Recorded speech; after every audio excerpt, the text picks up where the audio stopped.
Welcome to attend the live webcast of CK Hutchison 2024 interim results presentation. Today, our speakers are Mr. Victor Lee, our chairman who will join us later, Mr. Francis, our group co-managing director and group finance director, and Mr. Dominic Lai, group co-managing director of CK Hutchison and chairman of AS Watson Group. During the presentation, please feel free to put down your question in the chat box. The Q&A session will follow the presentation. Before I hand over to Frank, please also pay attention to our disclaimer, which you can find on page 2 of the presentation. We can start now. Good. Well, thank you, and welcome everybody. This is the first time that Dominic and I are doing this on our own, but it's not our first rodeo, so hopefully things will go reasonably well. I'll start by taking you straight to slide number 3, the financial highlights, obviously. Revenue for the half compared to the first half of last year was quite strong, actually. And one theme that you'll notice is there's relatively little Forex volatility, right, in comparing the first half of 2023 to the first half of 2024. Our earnings were lower by 9%. That's a 1 billion Hong Kong dollar difference. And to jump ahead a little bit, when we get to the next slide, you'll see that both EBITDA and EBIT were actually up 5%, so that needs to be explained. And the explanation is quite simply an unusual swing in the amount of taxes that we accounted for in 2024, or more correctly, that we didn't account for in 2023.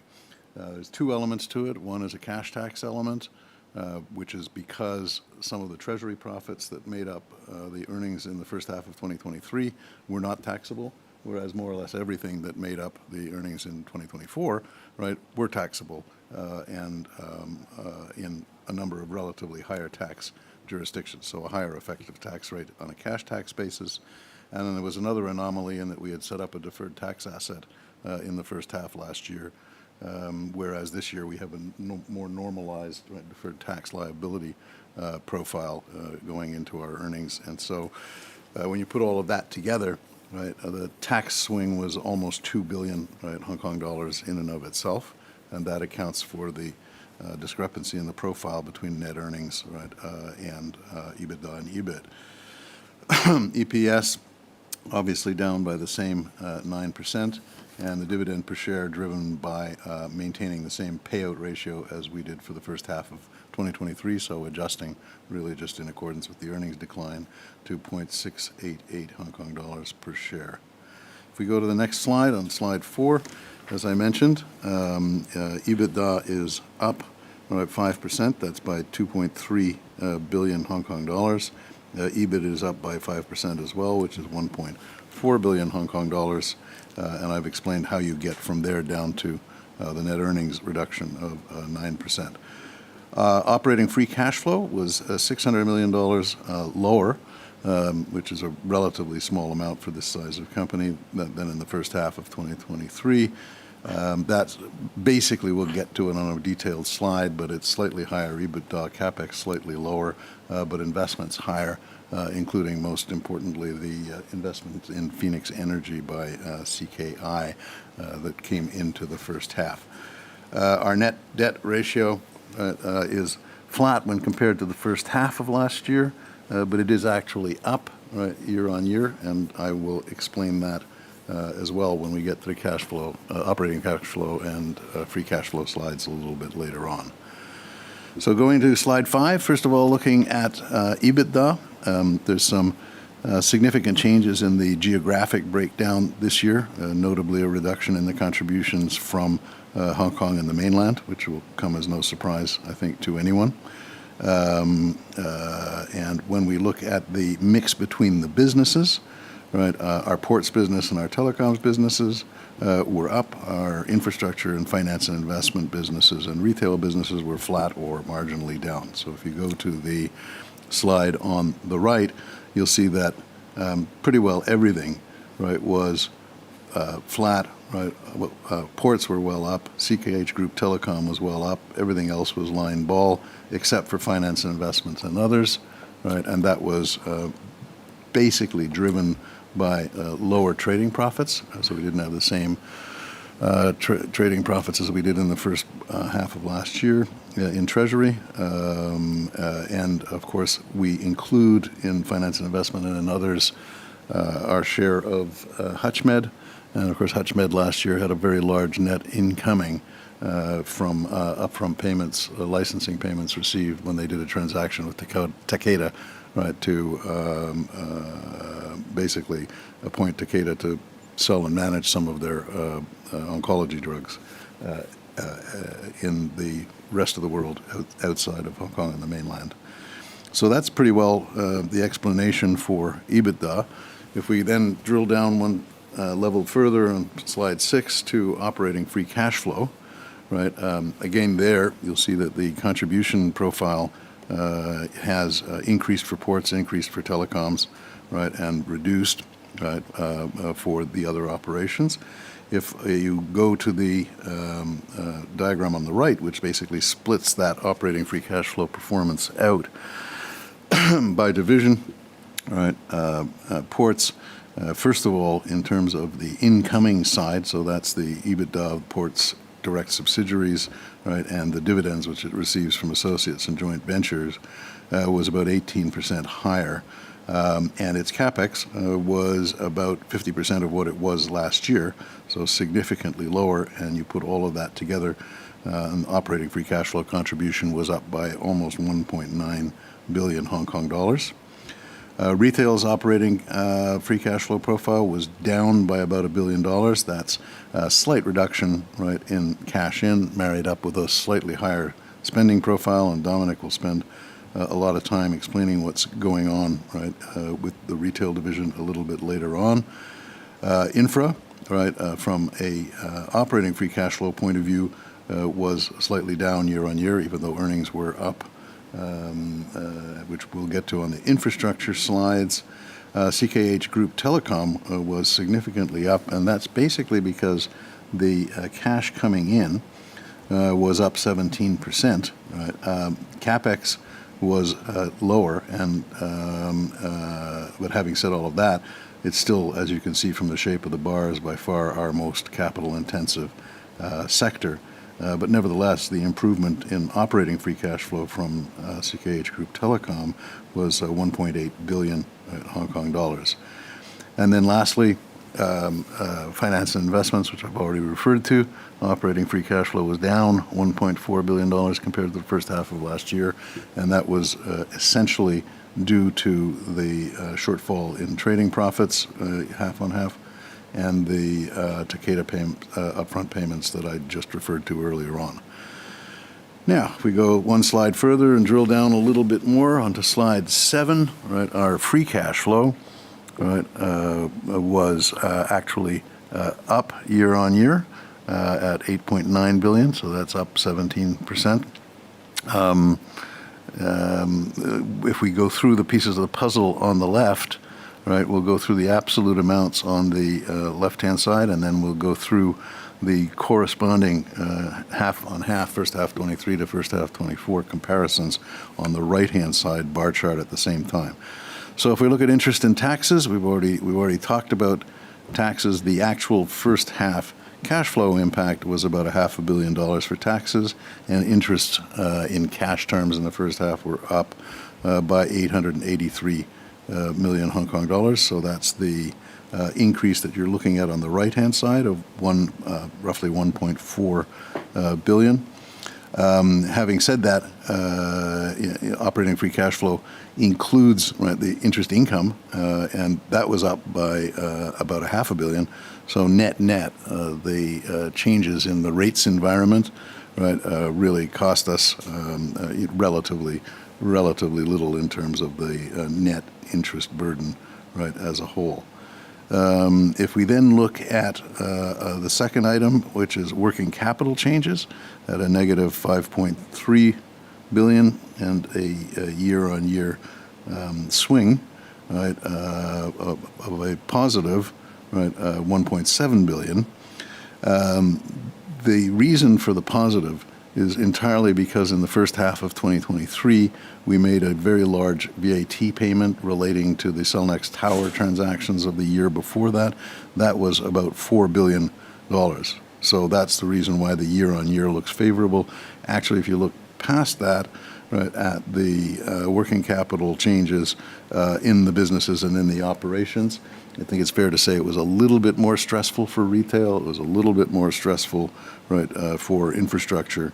But all in all, when you're making the comparison, because of that big one-off in the first half of 2023, we have favorable variances.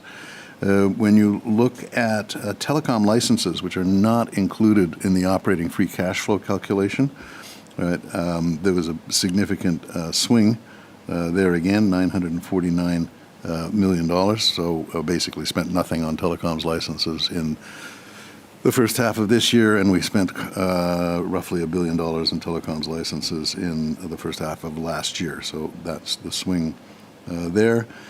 And then when we look at others, there's a positive variance again. So others were a positive inflow of 2.2 billion, right, which is a year-on-year swing of about 550 million.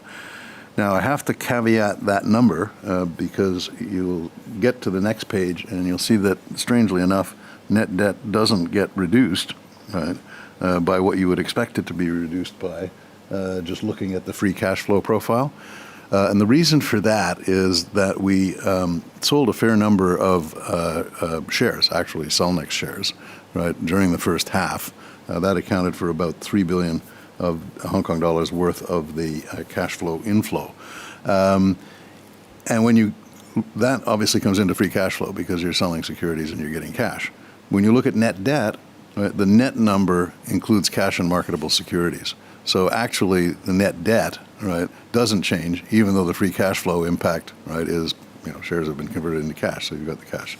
So that's probably the only sort of real mystery when you look at this presentation, is why it is that net debt doesn't come down. If we move to we are on the next slide, our financial profile. So average maturity is still sitting right at 5 years, so really quite unchanged. I think the important thing to observe about that is that if you look at the debt maturity profile, most of what we've got coming up in 2025, right, is in bank debt. And so the refinancing burden for 2025, right, is not particularly onerous. The refinancing burden for the rest of 2024 is almost taken care of. We may be in capital markets for one more debt issue, or we may not. But all in all, I think that we're in pretty good shape, right, in terms of average maturity. If you look at the net debt improvement, I think I just really explained that in part. One of the reasons is the bit that doesn't, free cash flow that doesn't improve net debt, which is the proceeds on the Cellnex shares. But we also redeemed €500 million perpetual, which was becoming quite expensive going forward. And so obviously that drove up net debt as well. So those two items together are basically why we've gone from 16.1% at the end of last year to 17% as we sit here today. The liquidity component, right, of the net debt calculation remains very, very solid. That's 143.1 billion. On the cash portion that's managed by the treasury operations, we're making about a 5%, right, all-in return. And only 3% of this portfolio is in equities now, largely, of course, because of the sale of the Cellnex shares. So we're 92% in cash and 5% in U.S. Treasuries. So the liquidity profile remains very, very strong. Our average cost of debt, welcome. Our average cost of debt is 3.6%. So that's up a little bit. But having said that, I think that because we're 69% in fixed rates and 31% in floating rates after swap, and you take a 5-year maturity, right, we've had quite a bit of attenuation, if you will, of the impact of rising rates overall in the company. And if indeed the market prognosticators are correct, then there's a an expected 25 basis point decrease in U.S. rates in September and 100 basis points by the end of the year. If that was correct, then obviously we would be in a very good position, right, to take advantage of that in terms of our overall cost of capital. With that, I'm going to pass over to my colleague Dominic to explain what happened in ports. A very good story. Okay, well, thank you, Frank. So let's go in the individual business in more detail. First, to turn to slide number 9, ports and related services. The ports division actually has a solid first half, primarily driven by A, strong domestic consumption, B, inventory replenishment caused by anticipated rising consumer demand, and C, supply chain relocations as trade tension and geopolitical risk escalated, which in particular benefit ports in Asia and Latin America. If you look at the slide, throughput for the first half increased 7% year-on-year to 42.3 million TEUs, with increases across the board in all subdivisions. Correspondingly, on EBITDA increased 22% in both reported and local currencies to $7.938 billion. Now let's move to the EBITDA waterfall chart below, which shows the year-on-year EBITDA change of each subdivision. First, starting from an EBITDA base of $6.509 billion in the first half of last year, we see across the board EBITDA increases. First, for HPX Trust, which represents mainly our Kuching Port in Hong Kong and Yantian Port in Shenzhen, the EBITDA increased $20 million or 3%. Next, for mainland China and other Hong Kong, which mainly represents our port in Shanghai and other port and logistics services in Hong Kong, the EBITDA increased 38 million or 12%. For Europe, which consists mainly our UK, Barcelona, Spain, and Rotterdam, Netherlands ports, the EBITDA grew 15% or 245 million, a good growth. Next, for Asia, Australia, and others, with others include Mexico, Pakistan, Middle East, Thailand, and Panama, the combined EBITDA has a robust growth of 34% or $1.1 billion. At the same time, the corporate and other port-related services also has a modest EBITDA growth of 8% or 52 million. So therefore, in total, we see a very healthy EBITDA growth of 22%, bringing the first half underlying EBITDA to 7.97 billion Hong Kong dollars. We had a relatively small foreign exchange translation impact at 32 million, so the reported EBITDA for the first half is 7.938 billion, as indicated on the slide. As for the outlook, we expect demand to remain positive, but to slow down a bit in Q4, as shippers made front-loading orders in advance for holiday seasons. Overall, we expect moderate volume growth for this year, particularly in Asia, Europe, and Latin America, due to economic recovery and supply chain relocations. And lastly, for your information, the expansion at the Ensenada port in Mexico is expected to be completed by the end of this year, thus bringing the total number of berths from the current 293 to 295. Now let's move to another business, retail, on slide 10. The retail division has a rather challenging first half. The major challenge lies in the non-ASEAN Asian region, predominantly in Hong Kong and China. The other operations actually have performed pretty well, with double-digit increases in both EBITDA and EBIT, which I'll show you in a minute. First, on store number, the division continues to carry out our store expansion program, whereby we have opened 346 new stores while closing 289 non-performing stores. So as a result, our store number stood at 16,548 at the end of June, representing a 2% store number growth over last year. The portfolio split, on the stores is 50-50 between Asia and Europe. Now on EBITDA. EBITDA for the first half is 7.089 billion, flat versus same period of last year in reported currency, or a small 2% increase in local currencies. The EBITDA split is 28% from Asia and 72% from Europe. Now let's move again to the EBITDA waterfall chart below, which shows the year-on-year EBITDA change of each subdivision. First, on Health and Beauty China, this subdivision is under tremendous pressure as a result of a soft economy and subdued consumer spending. Against a backdrop of comparable sales decline of 19%, EBITDA decreased by 65% or $489 million to a reported EBITDA of $250 million. EBIT, is break-even. So this is Health and Beauty China, very challenging. Next, for Health and Beauty Asia, EBITDA increased 11%, primarily driven by steady sales growth from major markets in the ASEAN region, namely Philippines, Thailand, and Malaysia. The next column is Western Europe. For Health and Beauty Western Europe, with strong growth in comparable store sales, primarily in the UK, Germany, and the Benelux country, EBITDA grew $538 million or 17%.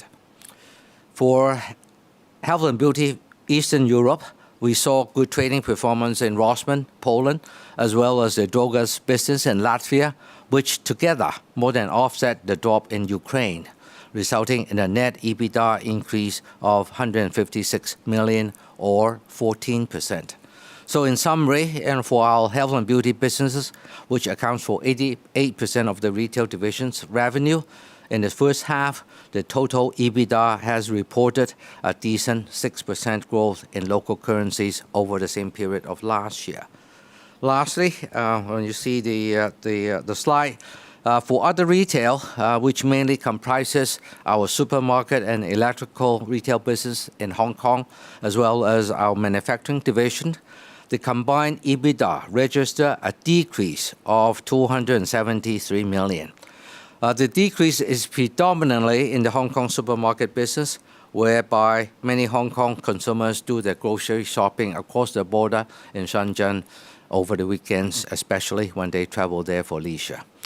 So all in all, the underlying EBITDA for the first half of this year for the retail division is $7.171 billion, 2% increase, and with a $82 million adverse foreign exchange translation impact, the reported EBITDA for the retail division for the first half is registered at $7.089 billion. Looking into the second half of this year, businesses in the Europe and the ASEAN Asian countries should be able to maintain the momentum in achieving solid results. At the same time, various initiatives are being taken and implemented to improve the performance of the Hong Kong and China operations. Meanwhile, we'll continue to expand our store network with a short capex payback period, which currently stands favorably at 11 months. And lastly, we continue to strengthen our engagement with our substantial loyalty member base of 164 million members. Now I would pass back to Frank to talk about our infrastructure business. Okay. Well, of course, CKI announced its results yesterday, so this is all pretty well-known stuff. I'll go fairly quickly just to say it's very satisfactory to see that CKI's reported earnings were up by 2%. And, of course, that was reflected in dividend growth to 72 cents a share announced yesterday. The balance sheet remains very strong. With a 9.8% net debt ratio, it's up a little bit, but nothing in any sense alarming. And when you look through that and look at CKI's effective share of the underlying net debt of the associated companies in the group and joint ventures in the group, the see-through rate excluding the complexity of Power Assets holdings, is about 49%. So again, for the types of businesses that CKI is in, that's by any definition a very conservative underlying balance sheet. So as we kind of look forward, we're very, very pleased that there have been 2 acquisitions completed in the first half, another one that was announced just yesterday. 2 of them in particular, right, are in renewables, which is a good direction of travel, right, in terms of the group's overall ESG profile, among other things. And the Phoenix Energy acquisition, right, in Ireland is again, I mean, is very much an ESG positive, essentially because most people in Ireland still heat their homes using oil. And so the driver of natural gas distribution to substitute for oil is actually a positive, right, in the overall scheme of things.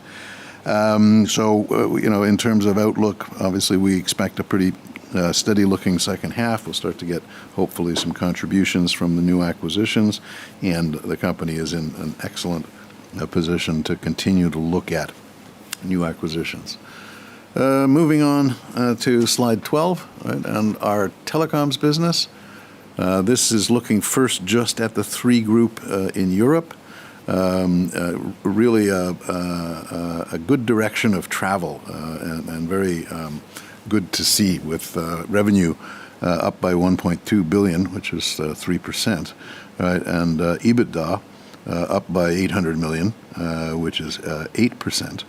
And it's nice, real stuff. Basically, what happened was that margin, right, improved by 3%, by 836 million. Inflationary cost pressures, right, subtracted about 15 million, but OPEX was reduced, right? So you get that 800 million, roughly, EBITDA improvement, right, coming through, which is really very good to see. If you look to the chart on the bottom right, you see right away that it's distributed all across the board, with the bulk of the improvement coming in the UK, but significant improvements coming out of Sweden, Denmark, Austria, and Ireland. And despite the fact that its active customer numbers were down slightly during the year, Italy still, right, reported an EBITDA increase, right, in the year, as you can see, of 15 million Hong Kong dollars. What's happening here is that the margin profile of all of the businesses is improving significantly. So from the full year of 2023, where Italy had a 34% margin, in the first half of 2024, right, it had an EBITDA margin of closer to 37%. So good improvement there. For the group as a whole, right, margin has continued to lift since the first half of last year. We're up overall by 2 percentage points to an average 32% EBITDA margin. What that's doing for us is a couple of really good things. If we go to slide 13, right, the only thing that I would draw your attention to here, right, is in the box towards the bottom, right, if you look at comparable DNA less CapEx, right, we've crossed a milestone, which is that for the Three Group Europe as a whole, right, we spend less in CapEx, right, than our depreciation. So CapEx is in the envelope, right, of depreciation, which is somewhere where we've been trying to get it to for a very, very long time. And of course, the Three Group as a whole has been EBITDA minus CapEx positive for quite a long time. But again, the favorable EBITDA performance against a relatively flat CapEx performance basically means that for this year, right, it was significantly more positive. A lot of that actually being driven right out of the profile, right, in Italy. So I think that's pretty well all that I have to say, right, about telecoms for now. There will be a CK Hutchison Group Telecom call later on that anybody who's more interested in the details in this area can feel free to join. And I'll go straight to slide 14. touches briefly on our other operations. I think Cenovus is, I would describe, as far as we can see, as firing on all cylinders at this hour. They increased the base dividend, of course, in the first half, which was very welcome. But more importantly, in July, they met and exceeded their target net debt threshold, which basically puts them into a regimen where they will be distributing excess free cash flow, right, by way of shareholder returns, either in the form of buybacks or increased dividends, right, from this point going forward, which is good news for shareholders like us from a cash flow point of view. And also Cenovus is now producing over 800,000 barrels a day, which puts us as one of the major oil companies in Canada and North America. Yep, exactly. And from a balance sheet point of view, obviously with very, very low net debt, they're in upgrade territory with S&P, and they're in positive outlook territory with Moody's. So really very good there. In the Indosat Ooredoo Hutchison telecom operation in Indonesia, again, I mean, a very, very good story with EBITDA growing by 18% and earnings growing by 43%. Right, the post-merger performance, right, of this company has been as good as I think I've ever seen, right, out of a merger combination. So we're very pleased to see that. The network has grown to 240,000 base stations, so it's a very, very large operation. And again, this company also has a very healthy balance sheet. So net debt to EBITDA is less than 0.4 times. So that's quite attractive. Looking at TPG, they've had growth in mobile service revenue and growth in their subscriber base. They have faced some headwinds, obviously from the way that the NBN is being dealt with, right, in Australia. So all in all, I mean, I think they they make their own announcements. So I would refer you to their own earnings announcements when they're made. The one thing that I would point out here is that if they get the required regulatory approval, the network sharing agreement with Optus is a very, very important milestone for the company, because it will mean that from a mobile point of view, for the first time in either Vodafone's or Hutchison's or TPG's history, they will have absolutely no coverage disadvantage, right, relative to any of the other operators, right, anywhere in Australia. So that's a big deal to look at. Lastly, on HUTCHMED, obviously the results were below last year's, but that's only because last year included the very significant upfront proceeds from the Takeda transaction that I mentioned earlier on. What's really encouraging here is the sales of oncology drugs, and as you can see, oncology products revenue grew by 59%, right, compared to the first half of last year. That's almost $50 million, right, US dollars of incremental revenue. So this company is starting to be a revenue and cash flow driven, right, biopharm, which is a very good stage of development, right, to get to contribute to our bottom line. Exactly, exactly. And very briefly on the next slide, right, in terms of sustainability highlights, I won't dwell on it because they're self-explanatory. Just to say that we had a rather mysterious one-notch downgrade from MSCI in July, just recently, which had to do with some very odd things that they picked up on in UK newspaper reporting. So we're talking to them about that. As far as everything else goes, right, the ratings remain steady and good. Right, our group commitments, right, Scope 1 and 2 emissions, right, have been announced, right, and are on track. We think we've reduced about 10% in both Scope 1 and Scope 2 emissions, right, from the 2020 baseline that we set. We are very busy anticipating and dealing with the developing regulatory environment and governmental environment here, particularly the CSRD requirements in Europe. We've got to make sure, A, that we understand them, and B, that we're equipped, right, to comply with them in timely manner. And the only other development of note is that we issued out of a $2 billion bond issue that we did in April, $1 billion of that was a green bond, right, that included eligible projects in renewables and clean transportation and energy efficiency, circular economy, et cetera, under our sustainable finance framework, right, which is, of course, audited for purposes of the green bond status. And on the right-hand side, I guess the thing that I would point to, again, is obviously the increase in renewable and other clean energy generation that's coming from CKI's acquisitions, which has the added benefit of improving the group's overall ESG profile.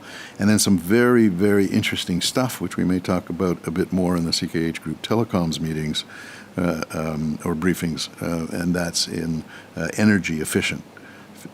Ireland, right, has basically achieved a 50% power reduction just by changing the way that their networks are managed. And the UK, this is a really interesting update, reduced cooling requirements, right, by 12.5%, cooling costs by 12.5%, just using AI-enabled technology, right, to optimize, right, the way that they use cooling, right, in their data centers and so on. So I will stop there, and that takes us to Q&A. Yep. Thank you very much. We will now begin the Q&A session. Once again, please feel free to put down your question in the chat box, which is at the lower right-hand side of your screen. The first question is as follows. Is share buyback still a possibility, or will the company consider this only when the share price decreases further? We remain very open-minded about conducting share buyback, and we believe the current share price is attractive on a fundamental basis. The only reason we decided not to execute buybacks in the first half of 2024 is to preserve a conservative financial profile in these uncertain times. Thank you. Thank you, Chairman. The second question is about Ports Division. Can you elaborate on the strong performance of ports, and should similar growth be expected in the second half? Dominic? Okay, well, thank you, Chairman. What we see is that the improving trend in the second half of last year actually has continued into this year. Major ports such as Mexico, Pakistan, UK, Yantian, and Panama were all growing at double-digit rates. We were also able to secure new services visiting our ports. Storage income, which accounts for about 9% of the port's revenue, was also benefited from some port congestions and increased by 4% in the first half of this year. At the same time, there's also a trend that shippers are front-loading some of the cargoes to avoid congestions in some ports caused by the Red Sea situation. And we expect the Red Sea disruptions and port congestions to continue into the second half. Overall, volume growth is expected to remain strong in Q3, but there may be some softness in Q4 due to the front-loading by shippers that I just mentioned. Thank you. Thank you. The next question is as follows. Are you confident that CMA will approve the proposed Three UK Vodafone merger upon Vodafone UK extending mobile network sharing with VMO2 and agreeing to divest spectrum? It's never wise to be overconfident about regulatory approvals, but we certainly believe that in creating the third mobile network operator that we're creating, which will have the scale to compete with the other two big networks in the country, it should strengthen competition, right, in the UK mobile sector, and that should, right, be something that will be apparent, right, to regulators if we are successful in presenting the case. Obviously, we are continuing to engage with the CMA through the Phase 2 process, and we are hopeful that the CMA will recognize the transformative effect of the planned merger. I would also add that under the leadership of Melanie Dawes at Ofcom, which is the industry regulator, Ofcom is engaged in making sure that there's a good, clear, and transparent understanding of what it is that this merger is expected to achieve. So that I think is a helpful direction of travel. I should also point out that Vodafone made an agreement with VMO2, which is conditional on the completion of the merger, as well as the CMA approval of the merger. But this agreement is very important because it includes a sale of spectrum to VMO2, which, as we all know, right, is somewhat spectrum constrained compared to all of the other operators in the UK. It extends the network expansion benefits from our $11 billion investment plan committed in MergeCo to VMO2's customers. So that means that the overall mobile experience will be better for over 50 million customers in the UK, not just MergeCo's customers.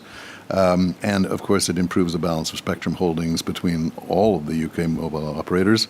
So it should, as a result, significantly enhance the competitive environment in both the retail and, very importantly, in the wholesale mobile markets in the UK. Thank you. The next question is about secondary listing. Chairman, I got several similar questions in incoming email in Chinese, and I will repeat the question first in English and then in Cantonese. Will CKH and other member companies of CKH consider a secondary listing in London like CKI? 長江和記實業及其成員公司會否參照長江基建嘅做法，考慮於倫敦發行第二上市？冇，而家諗都未諗過。係啱啱先宣布咗長江基建，搞掂咗長江基建先講啦。In English, I haven't even thought about it. Absolutely no plans for the time being. Let us finish our job with CKI's second listing first. Yeah, thank you, Chairman. Thank you. Yeah.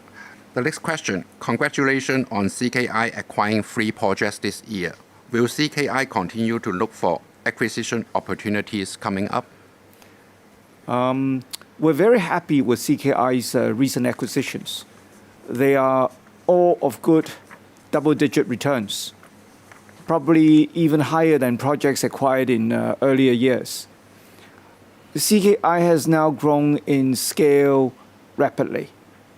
It has become a major infrastructure player on the global stage. It is now probably, I can say, one of the largest global infrastructure companies in the world in scale. Thank you. Maybe some numbers. As at the end of June, CKI had cash on hand of about 9 billion. Net debt to net capital ratio was 9.8, and look-through debt at an industrial low of about 48%. S&P credit rating is A/stable. So CKI's strong financials allow CKI to continue to explore new acquisitions. In addition, it has got strong strategic partners, CK Asset and Power Assets, both of which also have solid financials for new investments. Thank you. Thank you, Chairman. The next question. What is the financial performance of A.S. Watson? Okay, A.S. Watson's financial performance around the world is good, except what I just mentioned, except for the non-ASEAN Asian markets, i.e. Hong Kong, Taiwan, and mainland China. On mainland China, while the economy is a bit soft, as I said, consumer spending is subdued. But however, I dare not, and I repeat, I simply dare not to be bearish of the long-term China retail market. Because if you look at the economic statistics, China's GDP compound annual growth rate over the past 10 years is over 8%. So, what Dominic said just now is absolutely correct. While today business in China is tough today, we dare not bet against the long-term growth in the China retail market. 今日內地生意係辛苦啲嘅，但係我哋係唔敢太過睇淡中國嘅零售市場嘅。過去中國過去10年有咁輝煌嘅成績，大家係有目共睹嘅。唔該。Thank you. The next question. Your infrastructure and utility division has been performing well, and you have made a few more investments recently. will you be interested in infrastructure projects in Hong Kong? Indeed, this division has been very resilient in the past few years and has contributed well to the group. While we continue to search for attractive opportunities globally, we also have a keen eye on projects locally. We're pleased to enjoy double-digit IRRs in many of our overseas infrastructure businesses, and many have what I call good structural liquidity. This means that if a great opportunity comes our way in Hong Kong, we have the ability to raise capital internationally for deployment in Hong Kong. 如果香港有好嘅投資機會，我哋係好容易用國際嘅資產嚟籌集資金返嚟香港嘅。唔該。Thank you, Chairman. The next question.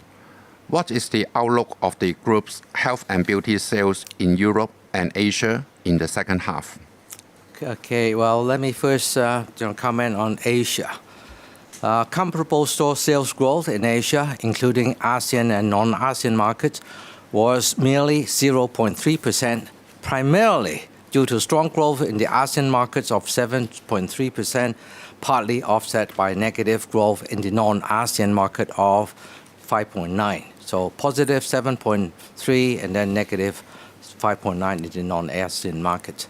So for example, in the three major markets, in the ASEAN region, Malaysia, Thailand, and the Philippines, they continue to be robust with double-digit year-on-year EBIT growth in local currencies and also gaining market share at the same time.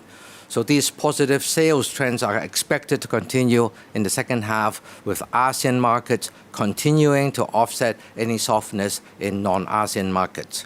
Thank you. In Europe, of course, we talk about Europe.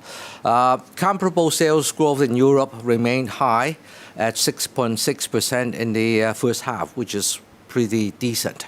And healthy sales growth was supported by both volume and price growth. So it's not just by price, but by volume and price. So for example, in the Netherlands, Kruidvat remained the market leader and is able to even capture more volume from supermarkets. In the UK health and beauty market, Superdrug, our main brand, was able to increase its market share.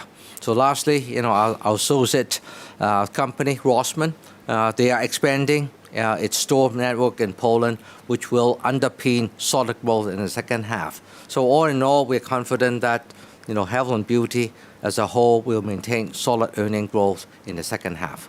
Thank you. Thank you, Dominic. The next question. How is the Red Sea disruption evolving, and was there any impact on HPH operations so far? Okay, so of course, I don't have a crystal ball, but there may be a possible long-term resolution to the Red Sea crisis following what happened in Gaza ceasefire proposal back in June.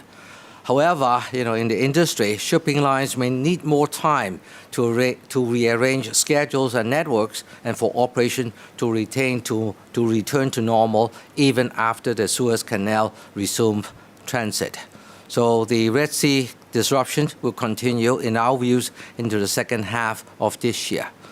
On our ports, on our business, our Middle East ports are mainly catered for local economy and thus not being affected much by the service reshuffling as a result of the Red Sea situation.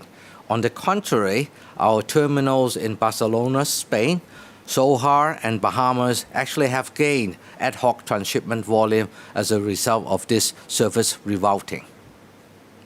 Thank you, Dominic. The next question. What is the expected CapEx level of your port operation this year? Frank, CapEx.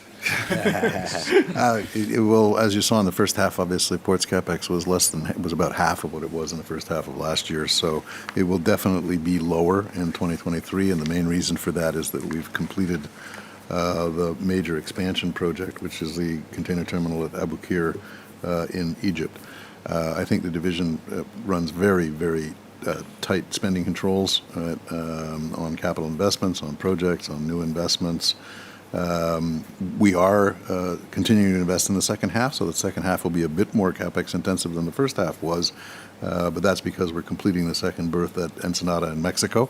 Mexico is, of course, all container terminal facilities are groaning in terms of capacity because there's been so much increase in traffic, right, in Mexico. Thailand has been doing very well for us, so we're spending some money completing expansions there. Barcelona we just mentioned, right, and of course at Rotterdam we are investing to bring the competitiveness of the port back up to scratch, particularly in terms of cost structure. So, you know, all of the spending that we're doing in the second half is really stuff which is essential, right, to maintaining our competitive position overall within the global ports sector. Thank you, Frank. The next question. Will there be any change of the company's strategy after the changes of the company's CEO positions earlier this year? There should not be any significant change of the company's strategy, as all three of us are not new to the group. CKHH will continue to manage our assets and businesses so as to achieve growth in their underlying value while preserving our solid financial position and maintaining our current investment grade rating. We will also maintain our long-term objectives of exploring value accretive transactions for our shareholders and deploying capital in a way to deliver good returns to shareholders. Thank you. Thank you, Chairman. The next question. What's driving the improvement of Free UK earnings, and when do you expect it to be EBIT positive? Okay, well, basically the growth is actually being driven by what we would call the non-core customer base. So not the three brands traditional customer base per se, but growth in things like Smarty, in things like our business operations, right, and in a couple of other areas, things like bulk SMS and so on. So overall margin improvement, right, and that is more than offsetting the higher operating costs that you get from an enlarged network, and of course the element of cost inflation that I mentioned earlier on. Part of that is in the UK and in people costs. We're forecasting an EBIT improvement, right, as we continue to benefit, right, from some accelerated depreciation that we took in 2023. I think the important thing to note, though, is that it's the only one of our operations that remains in a meaningful cash flow negative position, and it still has a significant amount of unrecovered, right, cash investment, right, remaining on the table, right, in the UK. So we have quite a ways to go. That, among other things, makes the merger, right, that we are looking at in the UK so important. We need it, right, to achieve the required scale, which can support the kinds of levels of investment that are required to create a competitively balanced mobile network infrastructure picture for the UK as a whole, whether you're looking at 5G or you're looking beyond 5G. Thank you, Frank. The next question is as follows. In terms of varied performance in different markets and increasing customer habits of shopping online, what is ASW's upcoming plan in terms of its physical store network in 2024? Okay, well, let me give you some numbers.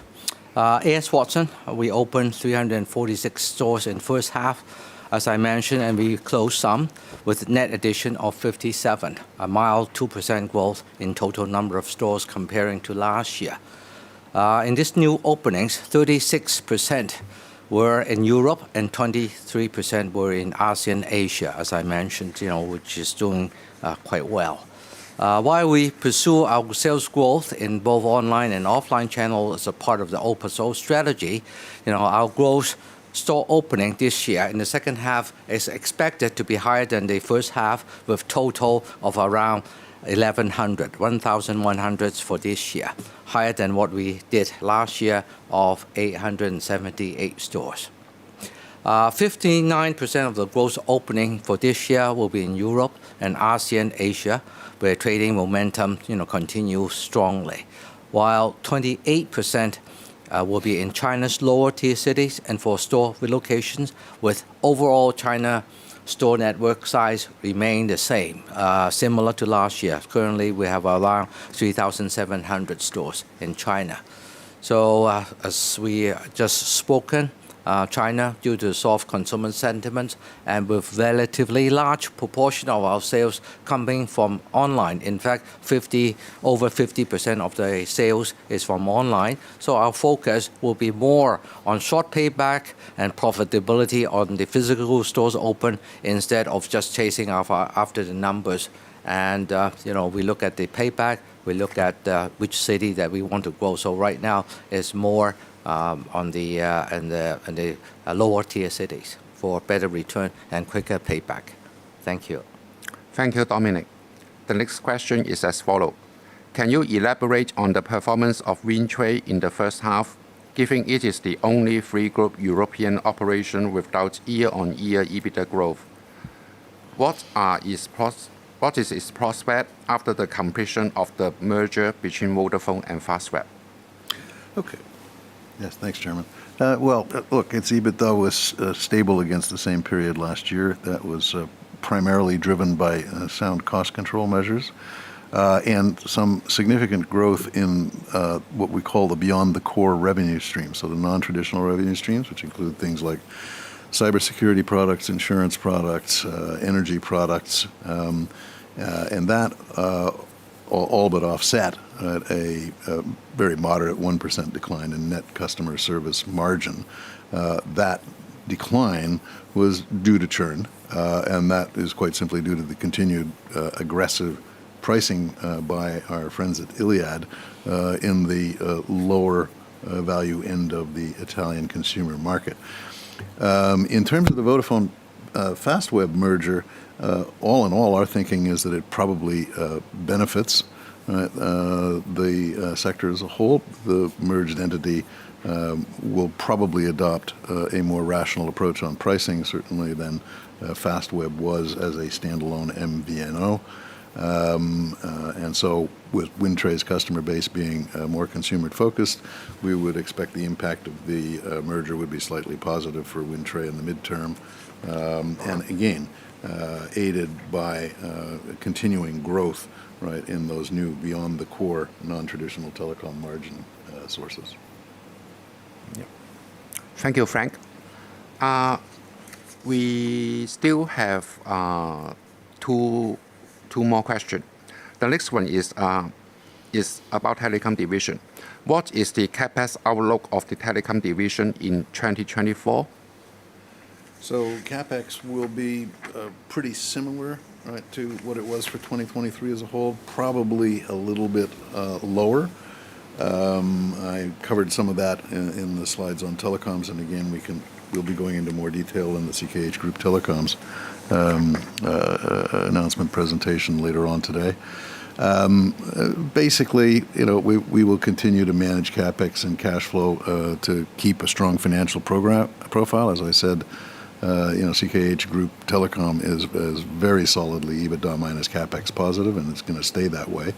But we're striking a bit of a balance in terms of spending so that we've got the right levels of investment to keep growing new segments such as the ones that I talked about, but also obviously fixed wireless access, which in many ways is becoming more meaningful as a competitor to fixed line broadband offerings in a number of our markets. Yeah. FWA is looking very encouraging. Yes. Yeah. Thank you.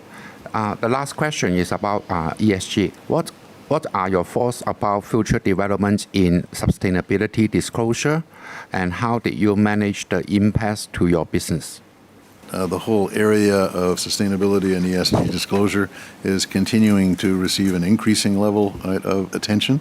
from governments and from policymakers. So we're expecting more governmental and regulatory requirements, right, all around the world, right, going forward. Now, how do we deal with that? You've probably seen from our sustainability report, I mean, we engage with a whole lot of different stakeholders in different businesses and all around the world. And so what that does, right, is it gives us the ability to remain current as to what is best practices in all of the sustainability and ESG areas that are touched by our businesses, and we try to incorporate those both into strategic planning and into our risk management activities across the board. We also use outside consultants to make sure that we have correctly understood, anticipated, that we comply with emerging regulatory requirements. And I think I mentioned in the presentation, for example, with the new CSRD requirements coming up in the EU. Internally, we've spent some reasonable amount of money to upgrade and digitize our internal reporting capabilities. And that's directed to ensuring that we really are measuring our performance and key metrics correctly and reporting externally correctly and in a proper way so that we're not ever put in the position of being exposed to claims of greenwashing. Also, CKHH, including CKI, very often we're not looking at all these environmental initiatives more not only as an obligation, but very often as a business initiative. So sometimes we can develop good businesses out of these initiatives that is quite profitable also for shareholders. Thank you. Thank you. As we have no further question at the moment, this concludes our webcast today. Thank you. Thank you. Thank you.